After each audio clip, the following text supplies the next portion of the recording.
Well, no doubt it was the biggest story of the year, the Cheshire home invasion trial. It touched hearts and minds all across Connecticut and the country for that matter as people followed the story on the air and online. Now News 8's Chris Velarde takes a look back at the year that ended with one of the suspects on death row.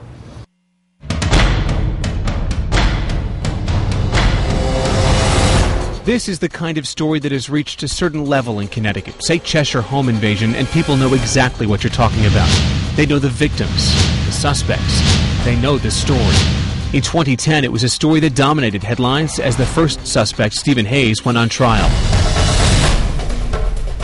Jury selection began January 19th, and it was a long and difficult process, interrupted several times. The most significant delay came on January 30th, when Hayes tried to kill himself by overdosing on medication. He was put on 24-hour watch, and defense attorneys said the prison conditions were tough. But that got no sympathy from the man who lost his family in that attack. Because I've had a hard time sleeping for 31 months. Jury selection didn't resume until mid-March, but was put on hold once again when Hayes told the judge he wanted to change his plea to guilty. He changed his mind again, and jury selection finally ended on June 2nd. The trial of Stephen Hayes finally began on September 13th. We heard from a bank manager who talked about the morning Jennifer Hawk-Pettit showed up, telling a teller her family was being held hostage and she was being forced to withdraw $15,000. On day 2, Dr. Pettit took the stand and talked about his last night with his family, about waking up, blood dripping from his head in the basement, about the horror of the crime.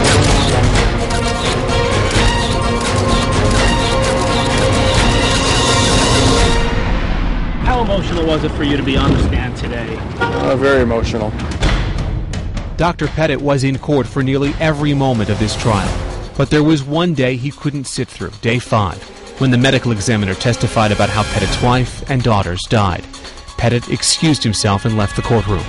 That testimony came after yet another delay, this time because the judge, John Blue, was in the hospital. But after 8 days of graphic testimony, both sides gave closing arguments, and jurors began deliberating on October 4th. The next day, they came back with their verdict, guilty on all counts except for one arson charge. We feel that as far as the trial has gone, justice is being served. But the jury's work wasn't done, and after 9 days of testimony in the penalty phase, jurors had to decide whether Hayes would live or die. They worked through the weekend, unanimously agreeing on a death sentence on the 4th day of deliberations. It was the verdict Stephen Hayes says he wanted all along, and a verdict the family of the victims called just. There's never closure, there's a hole. You know, the way I've imagined it straight through, it's a hole with jagged edges. And over time, the edges may smooth out a little bit, but the hole in your heart and the hole in your soul is still there. On December 2nd, the judge formally sentenced Stephen Hayes to die. Though with mandatory appeals, there's no telling when that will happen.